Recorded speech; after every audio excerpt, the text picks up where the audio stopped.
ابلیس جس کو شیطان کہا جاتا ہے یہ فرشتہ نہیں تھا بلکہ جن تھا جو آگ سے پیدا ہوا تھا، لیکن یہ فرشتوں کے ساتھ ساتھ ملا جلا رہتا تھا اور دربار خداوندی میں بہت مقرب اور بڑے بڑے بلند درجات و مراتب سے سرفراز تھا۔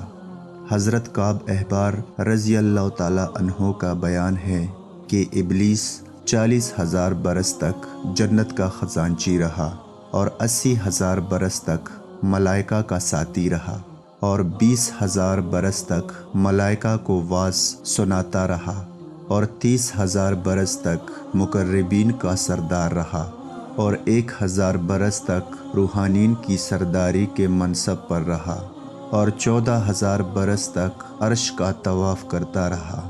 اور پہلے آسمان میں اس کا نام عابد اور دوسرے آسمان میں زاہد اور تیسرے آسمان میں عارف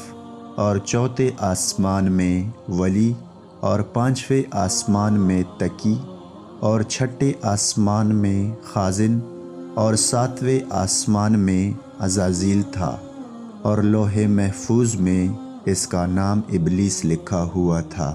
اور یہ اپنے انجام سے غافل اور خاتمہ سے بے خبر تھا۔ لیکن جب اللہ تعالیٰ نے حضرت آدم علیہ السلام کو سجدہ کرنے کا حکم دیا تو ابلیس نے انکار کر دیا اور حضرت آدم علیہ السلام کی تحقیر اور اپنی بڑائی کا اظہار کر کے تکبر کیا۔ اس جرم کی سزا میں خداوند عالم نے اس کو مردود بارگاہ کر کے دونوں جہان میں ملعون فرما دیا اور اس کی پیروی کرنے والوں کو جہنم میں عذاب نار کا سزاوار بنا دیا۔ بھائیوں اور بہنوں، کبھی بھی اور ہرگز اپنی عبادتوں اور نیکیوں پر گھمنڈ اور غرور نہیں کرنا چاہیے،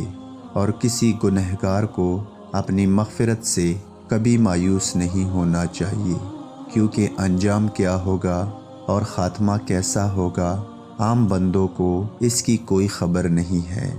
اور نجات و فلاح کا دار و مدار در حقیقت خاتمہ بالخیر پر ہی ہے۔